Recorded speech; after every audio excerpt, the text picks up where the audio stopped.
Scardaville, and he's speaking on transforming the difficulties in our life.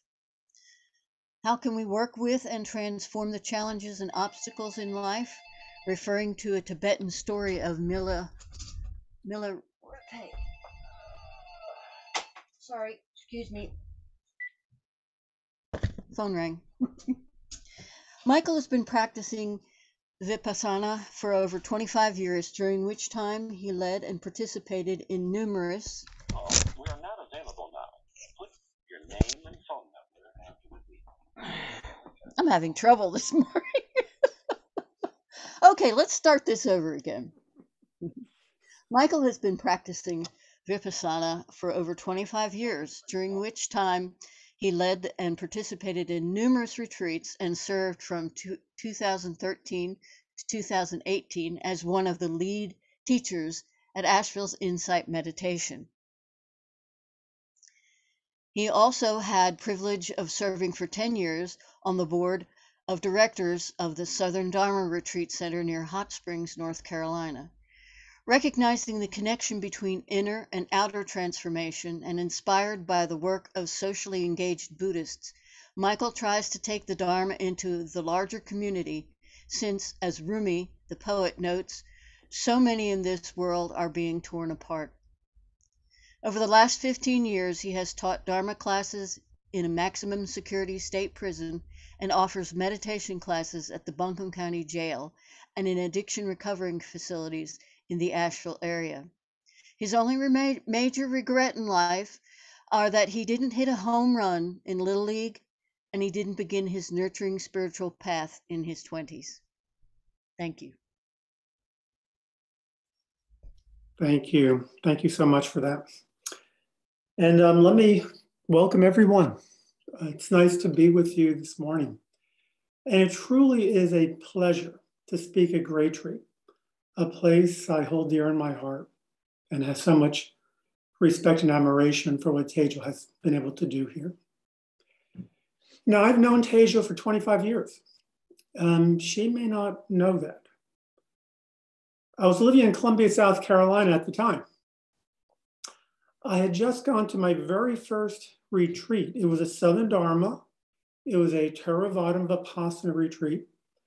And several months later, I was just desperate to sit with the group. I didn't know of any other group in Columbia at that time. And I remember reading somewhere about a Saturday morning sitting at the Asheville Zen Center when it was on Hazel Mill Road.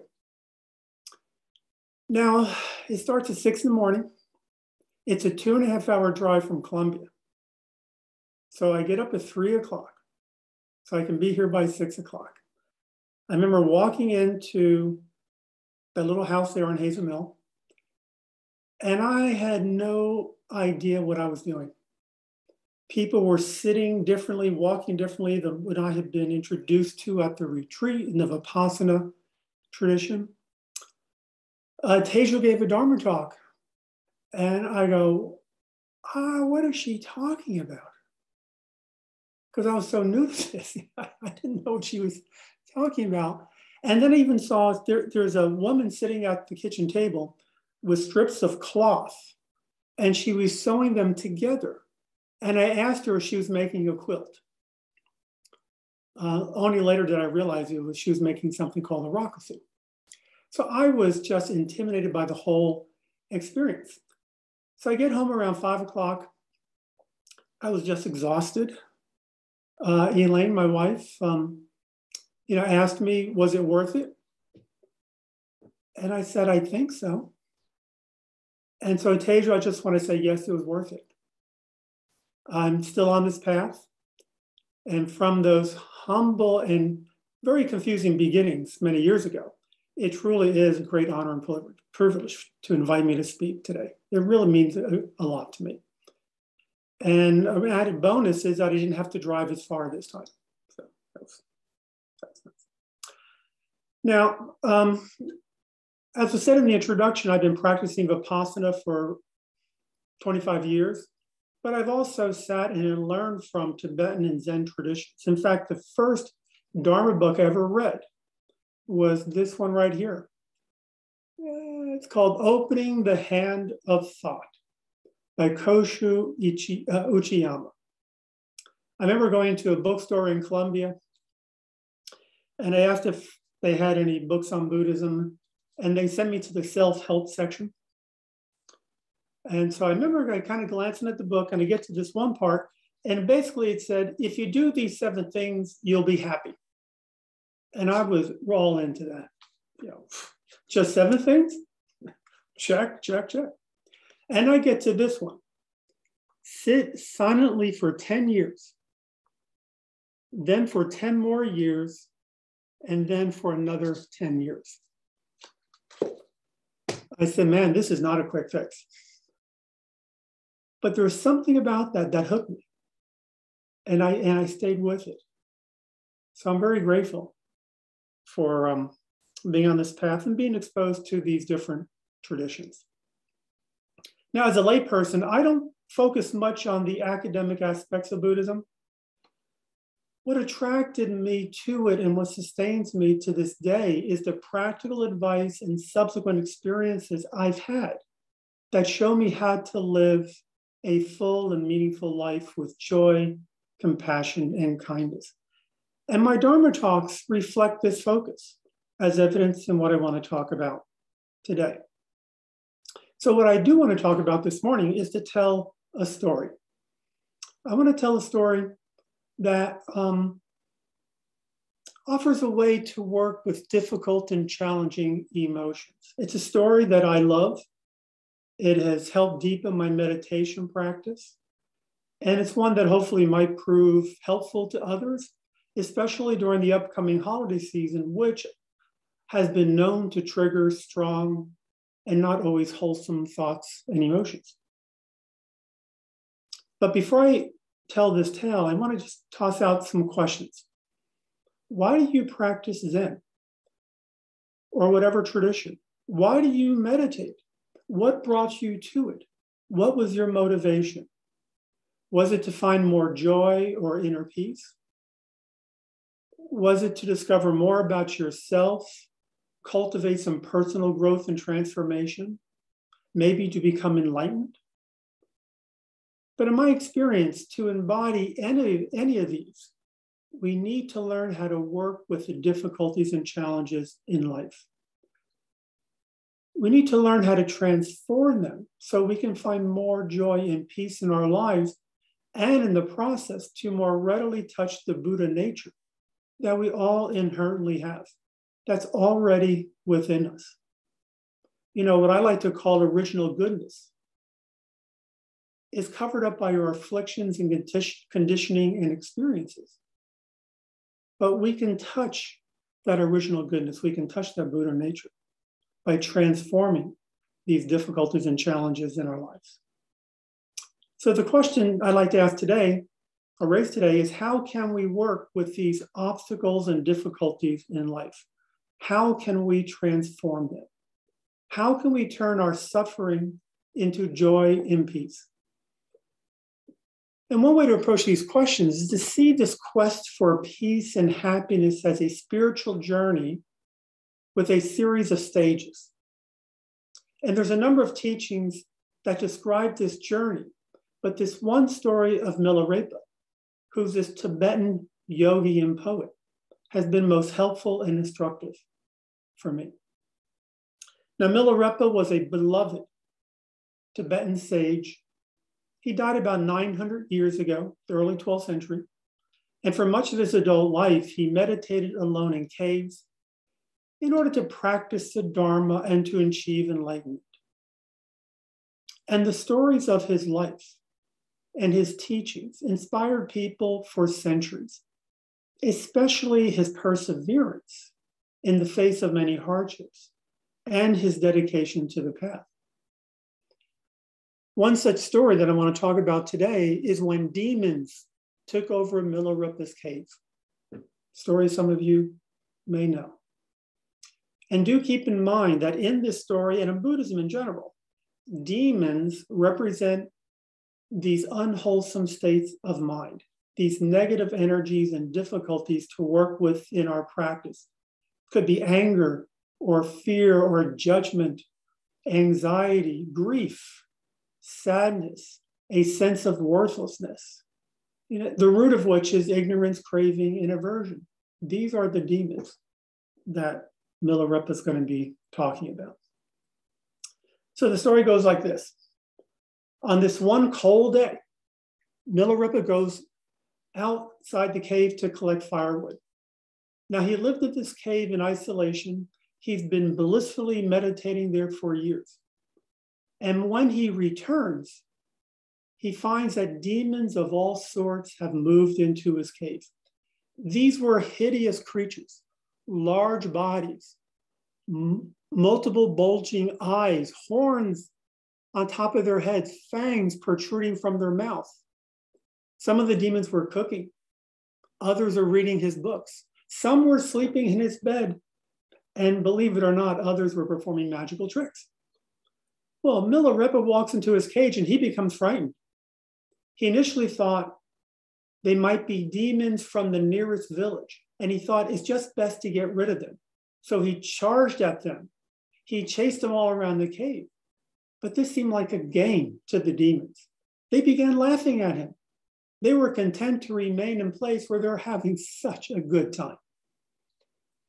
And eventually Milarepa comes to realize that the demons were creations. They were projections of his own mind and all the unwanted parts in himself, his inner demons of greed, anger, and delusion. Since running them off didn't work, he decided to teach them the Dharma. He called out for them to sit in front of him, and after they did, he talked about the Four Noble Truths, the Noble Eightfold Path. He talked about compassion, emptiness, impermanence, among other topics. But the demons stayed. They just sat there and stared at him, although some decided to take a nap. Now, realizing that this tactic wasn't working, Milarepa gave up trying to convince them to leave. He sat down, he let out a deep breath of letting go, and after looking into the eyes of each demon, he welcomed them with friendliness and compassion, saying, "It is wonderful you came today. You must come again tomorrow. I am open to whatever you have to teach me, so we should converse from time to time." In that moment, all but one of the demons disappeared. The one remaining demon was by far the most vicious and powerful of them all. With nostrils flaring and with blood dripping off of its fangs, the demon began to do this terrifying dance in the cave. But the demon did not intimidate Milarepa. Instead, Milarepa chose to tap into his deep compassion for all sentient beings, including himself. And he invited the demon to stay so they could talk out their differences. And as the demon lowered his huge head to be face to face with this small meditator, Milarepa, with a spirit of friendliness and compassion, placed his head in the mouth of the demon. In that moment of total surrender, the demon vanished.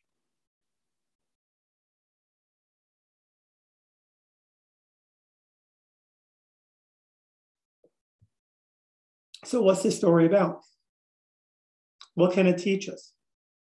Well, several things stand out for me. On the one hand, it's about the stages of our practice, our spiritual growth from delusion to wisdom. But specifically, it's about how to skillfully deal with our habitual or conditioned responses to the challenges and obstacles in our lives. To do so in a way that we're no longer tossed about by our demons. It offers an example of how we can face our demons. It shows us how we can work with any resistance to what is present, how we can deal with any difficulty with kindness and compassion and a loving heart. And in the process, ultimately making peace with ourselves. I think there's a lot to be learned from this tale. So let's talk more specifically about what the story teaches us concerning our spiritual path and about working with our demons. Working with and transforming these difficulties that arise in our life. One of the big points for me in the story, one of the big takeaways, is turning mental anguish into peace and joy can only happen when we become aware of our demons, our strong emotions and habitual reactions. So when Milarepa comes back to the cave, he finds it's full of demons. They may have been there for years. In fact, they were there for years, unacknowledged. But now he finally begins to see them. So this initial recognition of what is present, awareness of what is arising in this moment is essential for us on this path, because we finally begin to see the things we've been denying or trying to push away, the things that we have suppressed, things we've rejected in ourselves, and the mistaken belief that we have to protect ourselves from these demons. But as Milarepa shows, there are varying degrees of awareness. So when he returns to the cave, he has this kind of hazy and confused awareness. He knows the demons are there, but he's not really sure what they are. But even without this clear-cut notion of what's going on, he does know that he does not like that experience. So this imprecise recognition can lead to some confusion. So that's why he first thought the demons might be from the village. In other words, the suffering that he was experiencing is caused outside of himself. The problem is out there, these demons from the village. He's not taking any responsibility for his suffering.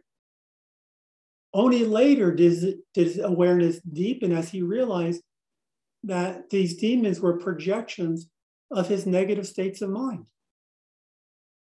Eventually, he comes to realize that we are the ones who create. We're the ones who are responsible for our mental and emotional suffering. And isn't it so much easier to blame someone else, isn't it? That was tough for me, early in my practice. It's easier to blame someone out there. Those demons were out there.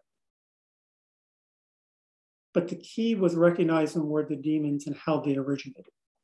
But we can't fault Milarepa or anyone else for that matter for not first seeing who the demons were. This is a very common, I think, reaction from a lot of people.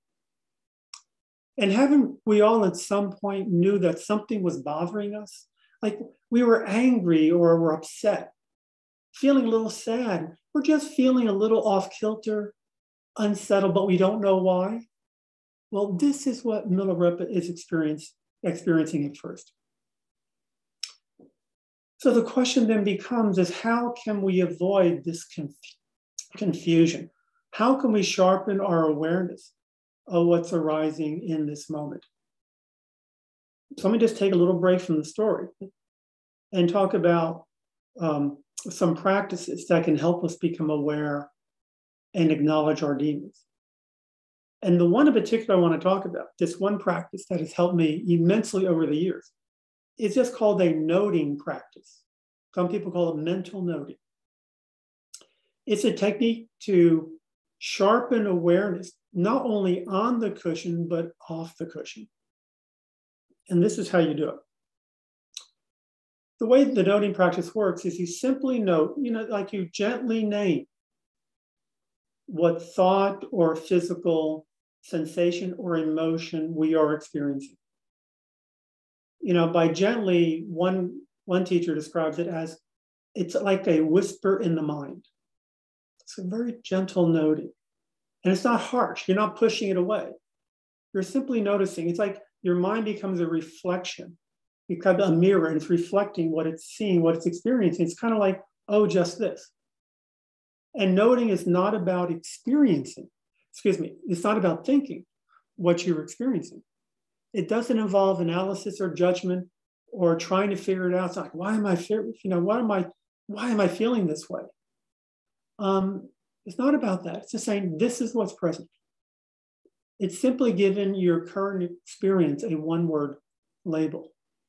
So let's say an experience becomes predominant. You note that with one word, whatever is arising. So a physical sensation is arising, just simply note it as pain or tightness or sleepiness. Thoughts, you can say wanting, it's kind of wanting mind, or planning, or resisting. Emotions, might be, you can note as happiness, sadness, grief, fear, anger, restlessness, and so on. So it's just simply noting what you're experiencing. And if possible, note where any thought and emotion are expressed in your body.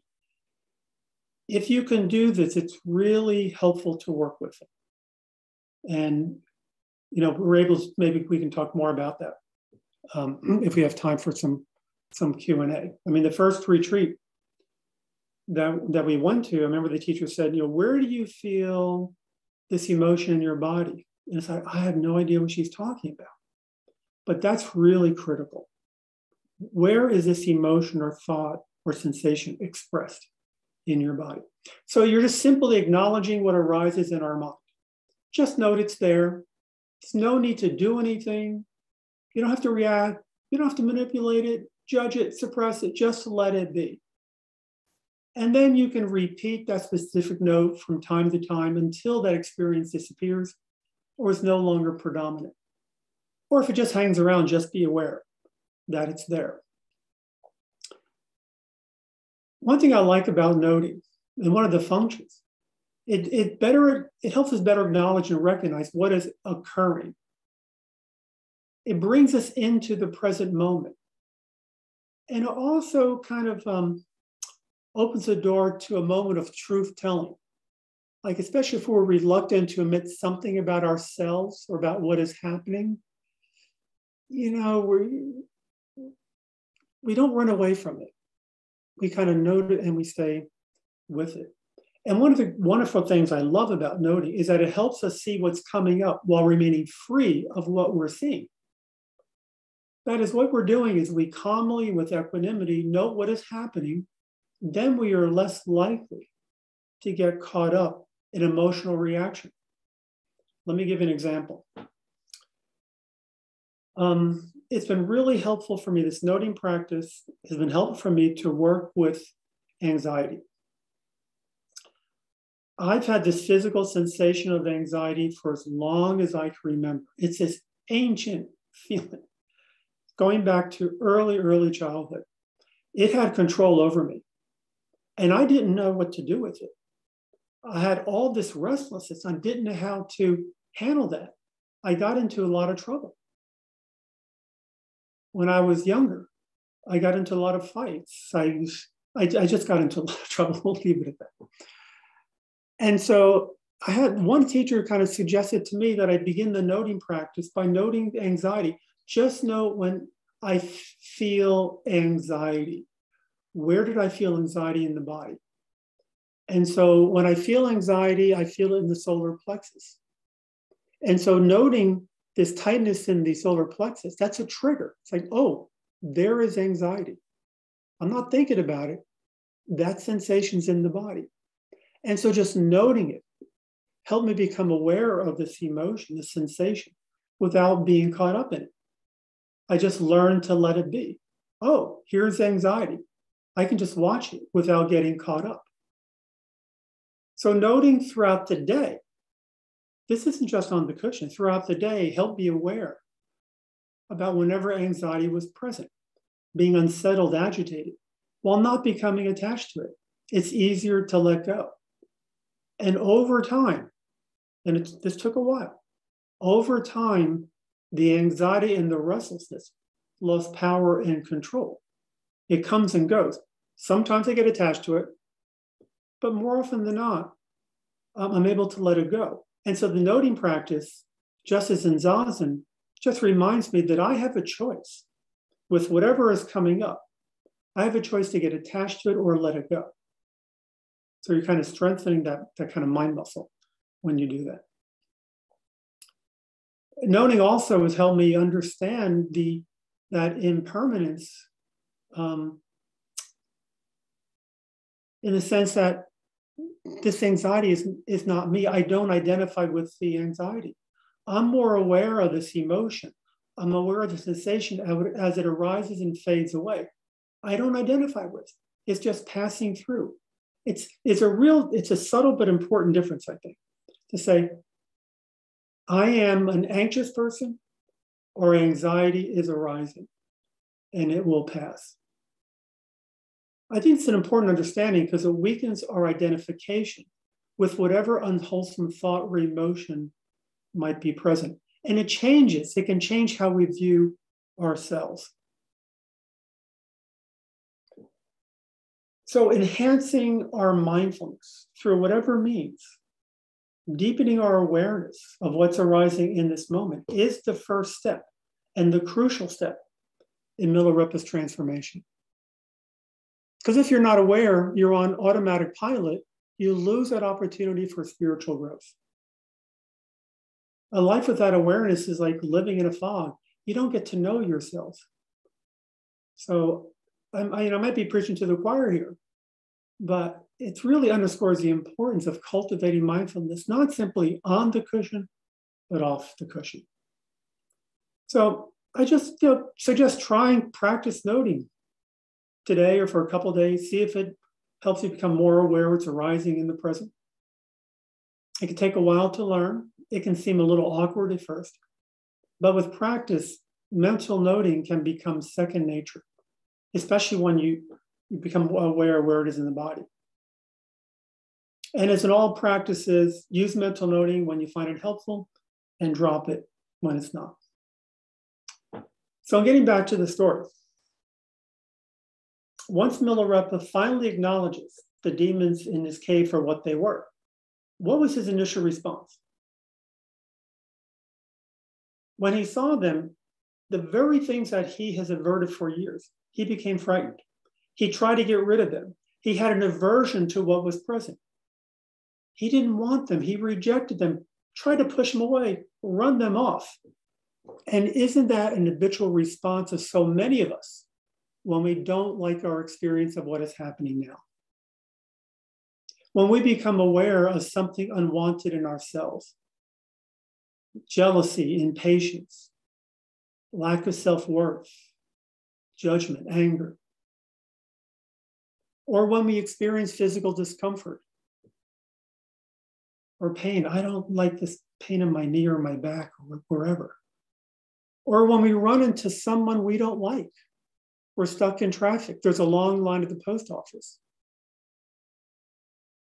Or we don't like what's happening now because we can't safely resume certain activities because of the pandemic. And so it's common to have thoughts like, I don't like this. I don't want this. Will this ever end? I prefer something more pleasant. This talk is so tedious and boring. If they only had a real Zen teacher. Or if only had I gone out to breakfast with a friend, I'd be happier than sitting here now. It's that if only mind. You want to be somewhere else. You want to have a different experience. So I think it's a very human response to have aversion to what is present. You want your experience to be different than what it is. So rather than seeing that the demons are an opportunity to grow and transform, we don't want to have anything to do with them because we're not yet willing to feel a certain way or see ourselves in a certain way. We rather pretend whatever is making us unpleasant isn't there. And if we do notice that it's there, we'll do anything so we don't have to turn and face those demons. One Vipassana teacher, Philip Moffat, has noted that our pleasure-seeking, self-centered society has given suffering a bad name. The message from the larger culture is, I don't like this moment or experience, so I should get rid of this and seek happiness and fulfillment outside myself. Just pay attention to some commercials and advertisements.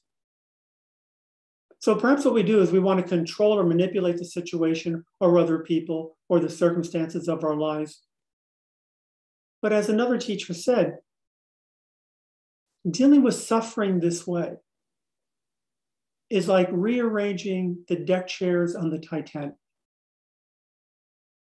No matter how many times we arrange those deck chairs to make ourselves feel more comfortable, the ship is still going to go down. So that's why in today's world, so many people find ways to keep themselves busy and numb, because we don't want to feel the full impact of suffering. So we try to distract ourselves, shopping, eating, drinking, drugs, busy looking at our phones, checking email, Facebook, or news, scores of football games. On average, I was curious about this. I wonder how often, people in this country check their smartphones. And according to the latest thing I found, Americans check their smartphones 96 times a day. There is nothing inherently wrong with this, okay? But here's an opportunity to explore, why am I doing this? Am I looking at my phone to distract myself from being bored or upset? I toss this out there because it's a very rich area to investigate. So Milarepa first tries to expel those unwanted demons, but to no avail. Then he thought, I know what to do. I can teach in the Dharma. Surely that is a better and more effective way with my comfort and my frustration. Right? I'll get them to be on the path with me. Now, at first glance, this may appear to be a signal of his acceptance of these powerful mental states. But what he's doing is a more subtle kind of reaction. Because what's his goal? He still wants to get rid of them. He's not fully ready to work with them directly. He might think he's now taken a more spiritual path, but he's engaged in what some people call spiritual bypassing, which is defined as kind of a defense mechanism. That is, we use spiritual beliefs and seemingly enlightened activity to avoid dealing with painful feelings or unresolved wounds. I've been talking with a friend recently who is having some difficulties in the relationship with her spouse. And she has some very, very harsh and negative things to say about him. And she asked for some advice, can I give her some spiritual advice? Once again, like the 7 things you can do to be happy kind of advice. And I said, well, it takes some time to really do this. I said, but I sent her some websites. And she responded by saying, well, I really don't have to do this. I'm already a spiritual being. I meditate, I go on retreats, I do yoga. But she's not dealing with the issues. She's being covered up. That's spiritual bypass. That's what Milorepa is doing too. He's trying to manipulate his demons by taking what he thinks is a shortcut to happiness and fulfillment. But the irony of these tactics of aversion, whether pushing away or manipulating, is we are actually accomplishing the very opposite of what we want to do. That is, we are strengthening the very thing we're fighting against. As the famous psychiatrist Carl Jung said, what you resist persists.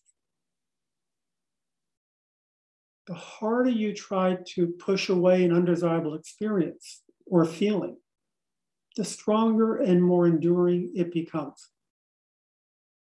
If you fight with that physical emotion or emotional pain, if you fight with what you don't like in yourself, you're not going to win that battle.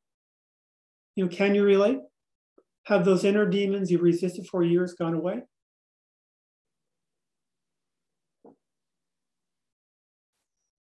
I do want to make one aside about working with these difficult emotions. Use wisdom when you're feeling overwhelmed by the experience. Know when it's time to back off and take care of yourself. As I like to say, this path that we're all on is not boot camp. I had an experience at a retreat, and the teacher, who was a Zen teacher, he spent decades at the Rochester Zen Center. And I went to him after this experience that, as I said, it shattered me. And he said, take a break and walk in the woods. Recollect yourself before coming back. And that was wise and compassionate advice, I thought he had to say. Just be aware that backing off could be a way to manipulate the situation, but in my experience, it's better to err on the side of caution. You can come back to that issue at another time. You don't turn away from it forever. But in my practice, what I've learned is sometimes I'm not quite ready to handle that kind of overwhelming experience. I haven't yet developed the skills to manage something that's a little too powerful for me. It's kind of like you open a box with all these demons and you open a little bit, oh, no, not yet, no, oh, not yet. But each time you open the box a little more and a little more.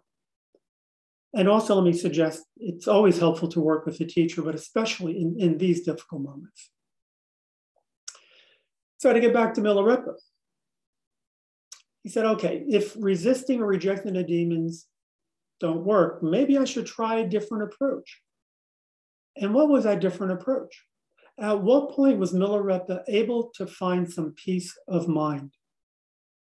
It's when he finally starts accepting his demons, finally stops trying to run them off. He's okay with them being there, with acceptance. Just allowing the experience to be there just as it is. That's the turning point. That's when the challenges and obstacles you're dealing with begin to be transformed. So we see this significant shift in his approach to the demons when he welcomes them into the cave and invites them to stay. Has this attitude of, come in for some tea. Got some nettle tea here I can make for you. And what happens at that point when he invites them in? They lose their control over him. All but one disappear. Milorepa is no longer fighting his demons. He's no longer trying to push them away. He realizes finally that it was futile to do so. It's only made them stronger, more determined to stay. So life just becomes easier when we accept it as it is, when we allow life to be as it is without resisting or grasping. But the demons are not the enemy. They're not bad, not something to get rid of. It's just part of being human. And it can show us the way to transform the suffering into happiness and peace and joy. So, as part of accepting his demons, Milarepa says, I am open to whatever you have to teach me, so we should converse from time to time. And I love this because it's about investigating your demons. There's a lot I can say about that, about how you can actually investigate. It's not a cognitive investigation, it's experiential investigation. And it's just about opening up to your physical sensations and emotions, just fully feel what you're experiencing. And, if we have time in the Q&A, I'll be happy to develop more of this, to kind of learn about your demons, because they all have something to teach us. So as you might recall, not all demons vanish when Milarepa accepts them, when he invites them in. The less powerful ones go away with acceptance and an investigation, but the big ones can still hang around. And don't we all have at least one big demon that seems especially troublesome? So at some level, what Milarepa is teaching us here is he was still resisting. He's still holding back. He's not fully opening to his biggest demon, whatever that was for him. Only when he totally surrendered to the demon by putting his head in his mouth did that demon vanish. It was a total letting go, ready to fully accept life as it is, not life on his own terms. It was a kind of, as one teacher called it, kind of a radical acceptance and surrender. Ajahn Chah, this wonderful Thai teacher, talks about the value of letting go. He says, if you let go a little, you will have a little peace. If you let go a lot, you will have a lot of peace. If you let go completely, you will have complete peace. Pema Chodron elaborates, when you let go and all resistance is gone, the demons are gone. She continues, when we turn and face our demons and let ourselves be fully with them, we become familiar with them and they gradually lose their power over us. We become familiar with them and they gradually lose their power over us. And so one of the valuable lessons from the story, I believe, is that what Milorepa ultimately realizes, and what we can realize as well, is that all demons are empty. And what does that mean? Why do they vanish when you welcome and completely surrender to them? Well, it's because they are creations of our mind. They have no independent, separate existence. They have no real substance to them. I learned that one time when I was doing a private retreat at Southern Dharma. I was in one of the practice communities, I think it was late February, early March. It was maybe 3 or so days into this private retreat, I had really settled down. I walk up to the knoll, I'm sitting on the bench, and I just felt at peace with everything, peace with myself, the world. It was blissful. I felt like Milarepa in the cave, blissfully meditating for years. Just watching the beautiful view in front of me. And then I hear this cracking sound behind me. And just like that, fear. I thought there was a bear. And my thoughts were just spinning out of control. Oh my God, there's a bear.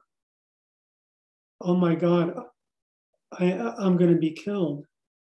I started planning my escape route. Maybe I can run down the knoll, on the other side of the knoll. Maybe I can do that. I was absolutely petrified. And I finally turned around, and it was a squirrel that was walking on the leaves. The fear was real. I felt that fear. The thoughts were not. There was nothing to fear. I manufactured fear in my mind. So these demons only have power over us if we believe they're real and we cling to them. So rather than push them away, we can work with our self-created demons to make peace with ourselves and with the world around us. So one reason I love this story about the demons in the cave, it really did inspire my practice. I was able to see the full range of possibilities if I stayed on this path. I began to realize that I could work with and not be tossed around by my demons. And I also appreciated this story because it reveals several helpful qualities that can support and sustain my practice and transformation. And I'm just going to talk a little bit about this. I want to save some time if there's any Q&A and discussion. So I'm just going to kind of briefly mention these qualities.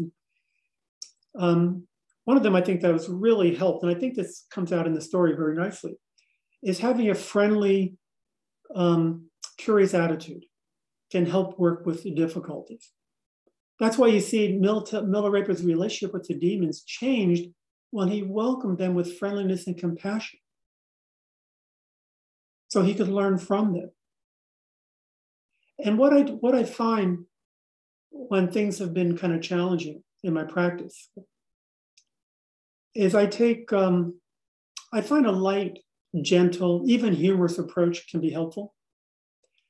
like if there is anxiety again, or whatever demon has decided to express itself, it's not like, oh, geez, or when will you stop bothering me? Leave me alone. I was having such a good time. It's not that attitude. It's, hey, my old friend, you're back.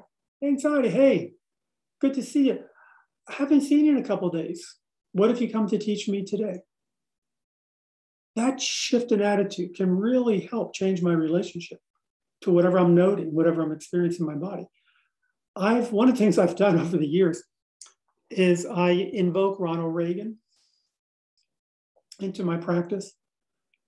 You have to go back to the 1980 presidential debate between Reagan and Jimmy Carter. It's when Carter was critical of something about Reagan, and Carter said, well, there you go again. I like to use that. You know, judging mind, I'm judging. Well, there you go again. And instead of kind of saying, you've been doing this a long time and you're still judging, it's like just making light of the situation. I find that helps a great deal.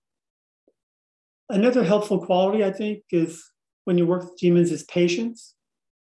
As you know, transforming your difficulties doesn't happen quickly. It's a gradual process. It takes time. And when I started on the path in my mid-40s, I was impatient because I started later in life. I felt I had to catch up. Time was running out. I had to find happiness. I'm in my mid-40s. And then I heard this one teacher say that his teacher, he was a Zen teacher, he said the most spiritual word is relax.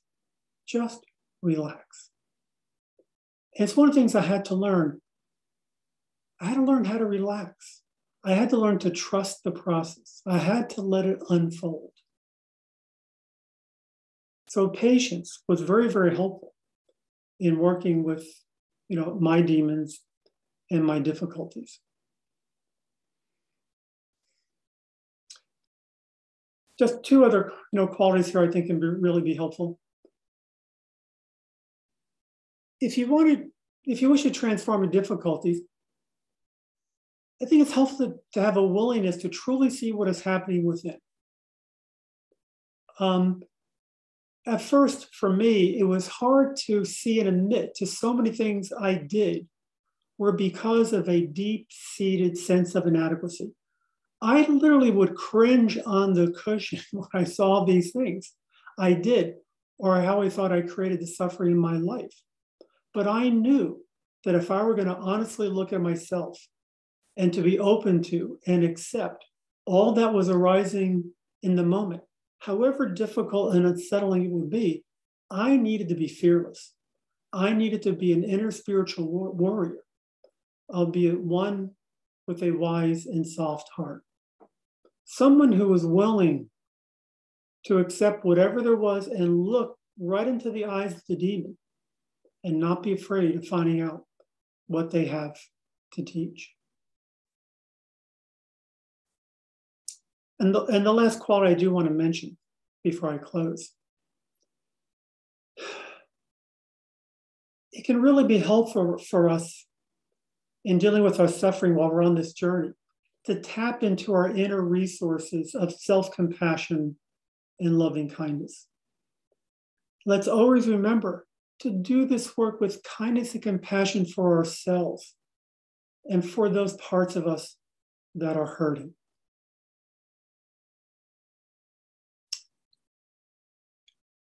So if I could just make some final words here and save some time for any discussion. I wanted to share this tale about Milarepa because I think it offers some really important lessons for me. One is that it showed me the futility of habitual strategies to avoid suffering. And it was a helpful way to illustrate how we can skillfully approach difficulties in our lives so we can cultivate a greater sense of ease and joy. It's also a reassuring account, I think, of the nature of our practice. because it lays out a path from ignorance and delusion to wisdom and liberation, and reminds us that we can do this work, that the solution to dealing with difficulty, solution to dealing with our unhappiness is not outside ourselves. And that we, just like the renowned Milarepa, we all have that inner capacity to find happiness. I think these are inspirational and encouraging lessons from the story. And finally, the story of this courageous yogi shows us that when we accept the difficulties of everyday life, when we embrace life, all of life as it is, we accept ourselves and we become whole. Thank you for listening.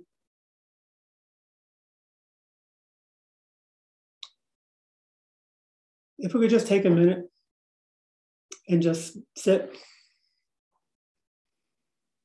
either with eyes open or closed.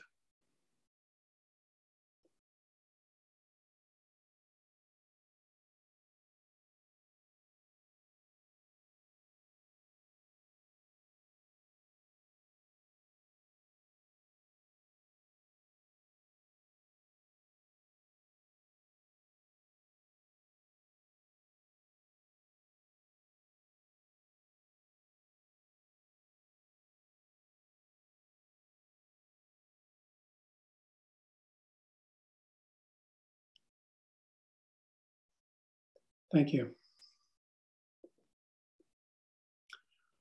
I realize some may not have time to stay or don't wish to stay, but I invite any of you to hang around if you have any questions or comments and reactions. We normally end around 11. We could have some discussion before that, and then if people want to stay, we give back the merit at the end. So are you willing to stay beyond 11? Absolutely. So I have a few comments that kind of occurred to me when you were talking.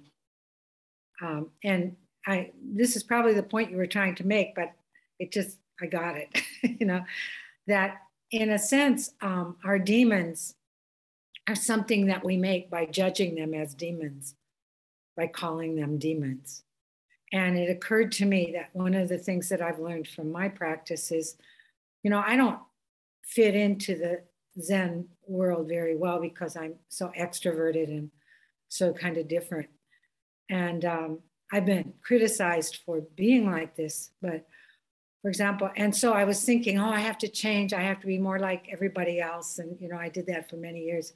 And then one day it occurred to me that I was just making my personality into a demon, kind of, you know, and that actually the way that I am, it's different from other people in the Zen world, but you know, what are the good parts about it? You know, what do I have to offer? Yeah, I'm not like everybody else, but you know, we all have things that we want to be different. We want to be something else, and so we call them demons and we try to push them away. But being able to see, oh, you know, what is the balance to that? What is it about that thing that I'm calling a demon that has, what's the positive quality? One time I remember we were sitting around the breakfast table after a board meeting, and Katagiri Roshi was asking everybody what their sun signs were. He wasn't that into that stuff, but he was just curious about it. And so we were all telling him, and he said, well, what does that mean? My one roommate said she was a Cancer, and he said, well, what does that mean? And she says, wishy-washy.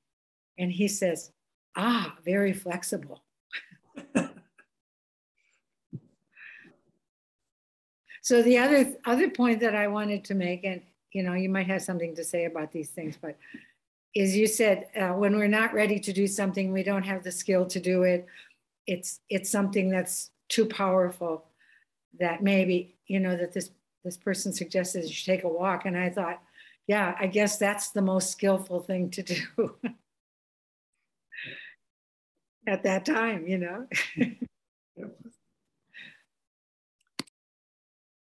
I make a comment about that first point? I mean, I agree with you. We're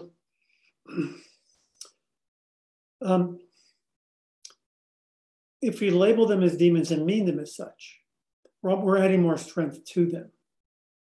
Demons, as I mentioned at the beginning, it's a shortcut to say anxiety or there's anger.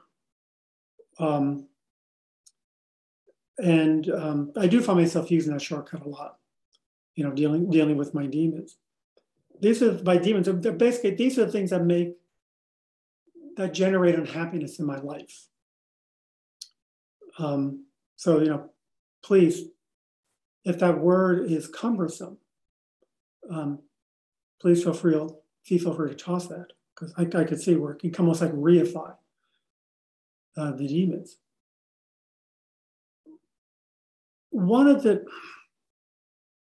I started this practice because I thought something was wrong with me. I thought I needed to be fixed. And it was only by turning and looking at these so-called demons, the anger and the anxiety and the judgment, is what made me see my Buddha nature. It was to pass through, and that's what they had to teach me. That's where working with the strong emotional states eventually led me. And it's one reason why I like the term, there's like basic goodness, but I like the term original goodness. I've just found that very, very healing. And so within the original goodness, there's still there's stuff in there that I keep working with, but it doesn't at all detract from the Buddha nature.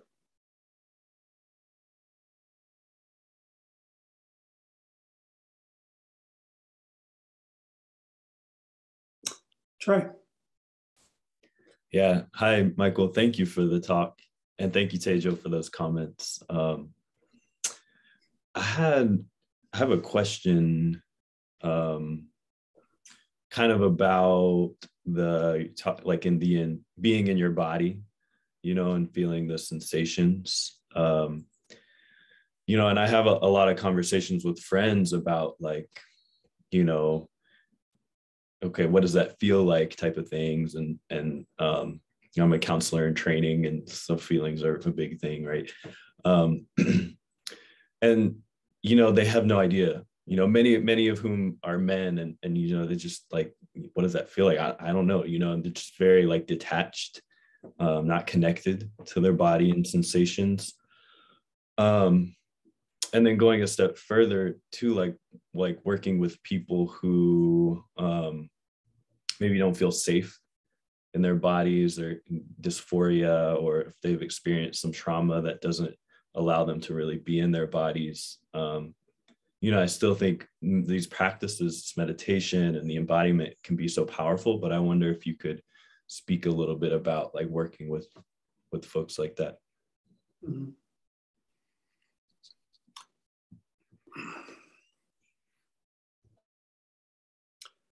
My experience in working with folks like that are the men that I've seen in jail and prisons. And you're absolutely right, Trey, that working with people who've experienced trauma can be difficult and real challenging. And in some ways, it's more upsetting for them. And so what I've done in jail is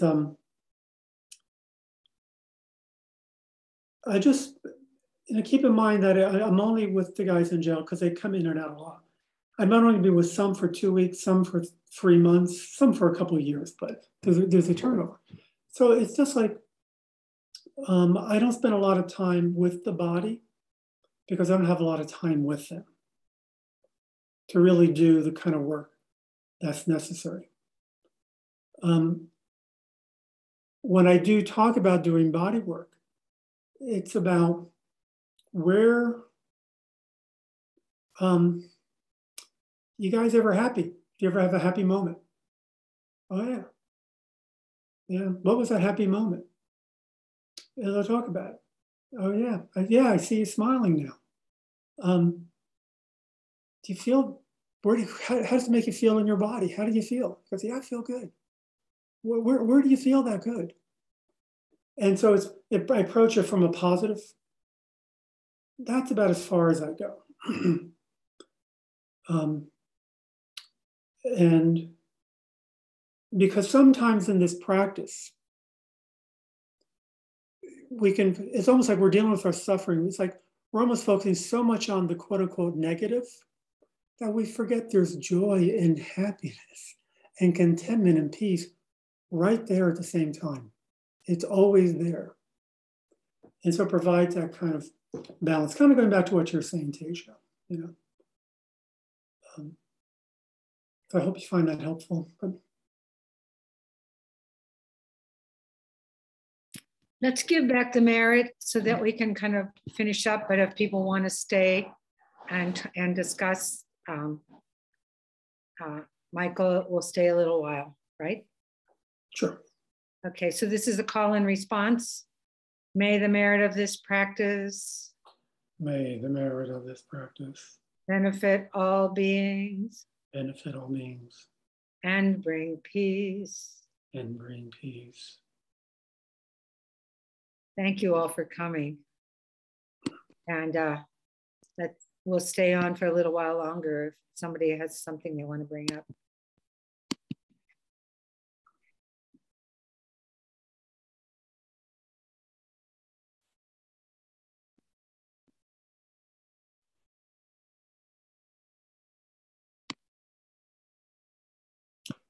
Lisa? I'm just going by the name on the screen here. Yeah, thank you. I have so appreciated your talk this morning, and it has been so timely. And I am trying to deal with some pretty long-standing demons. And I am at that point to try and just kind of sit in that moment. And try and have some kind of conversation or but it's I think the patient part is being tested because I am very impatient about it. It's like, okay, I'm ready to get on with my life and you just need to go, you know. And it's like, no, that's that approach is not working. And so thank you for giving some new tools to work with. And I guess there is no shortcut, is there? There is no shortcut. I'm still working on those 7 points to happiness. Yeah. It's the most beautiful thing I've ever done in my life. Lisa, can I ask you a question? First of all, thank you for the comments, but do you mind just closing your eyes for a second? Okay. Where do you feel impatience in the body? When you talk about it, where do you feel it? And deep in my belly. Okay. And in my chest. Mm-hmm. And a tightness in my throat when I speak. Mm-hmm. Okay. Yeah. And that make you feel uncomfortable? Okay.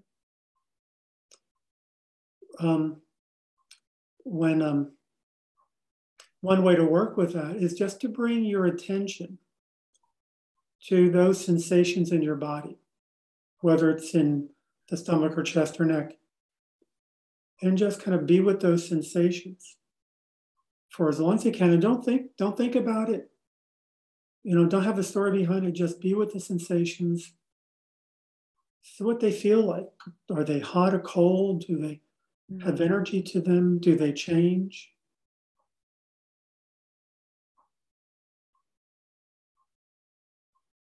And then if you can't be with that, it's okay. You can just come back, to your breath or whatever. But this way you become familiar with that impatience. And, can you soften around that impatience? Can you create a space for it just to let it be? And that's one way of working. And that's part of the investigation when you do that. It's becoming more intimate with whatever's troubling you, if I can use that word. I have a friend who's a recovering addict. And and I have taught with him in drug addiction, alcohol and drug addiction facilities. He says, and I really like what he says, he goes, to the people in recovery, meditation is learning about how to be uncomfortable. And so one way of kind of cultivating that kind of space and acceptance around that sense of discomfort is actually going to that sensation. At least that's how we do it in Vipassana. But it's something to think about. No, thank you. Very, very much. Very much. Thank you.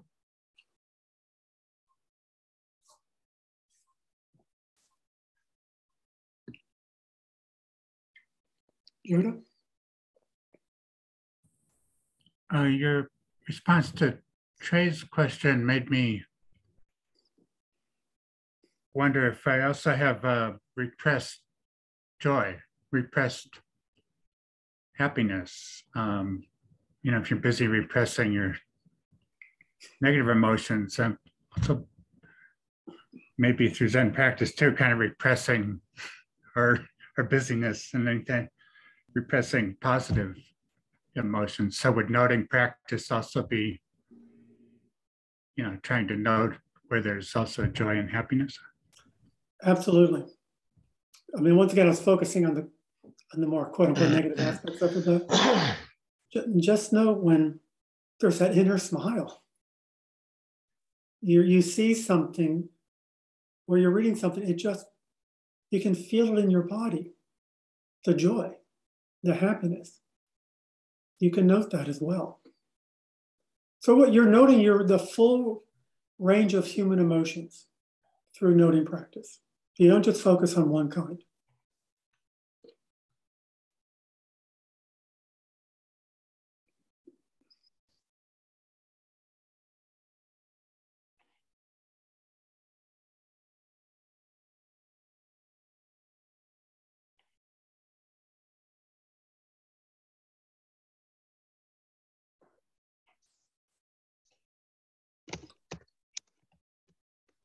Anything else?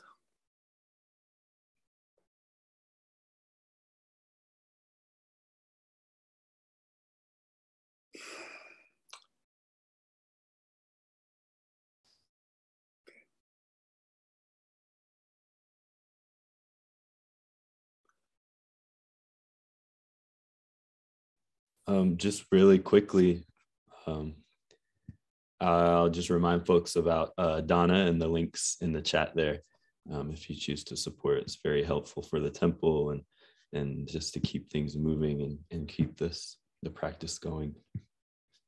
Thank you. Thank you, Chair. Thank you very much, Michael. This was really great. I really appreciate your coming and doing this for us. And also for giving over your Dana. Thank you so much. Oh.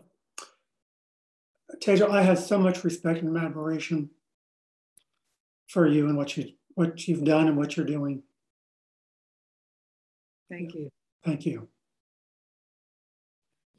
Come and visit sometime. Have a cup of tea. Be my pleasure. Goodbye, everyone. Thank you for coming this Take morning. care. It was wonderful seeing you all this morning. Thanks for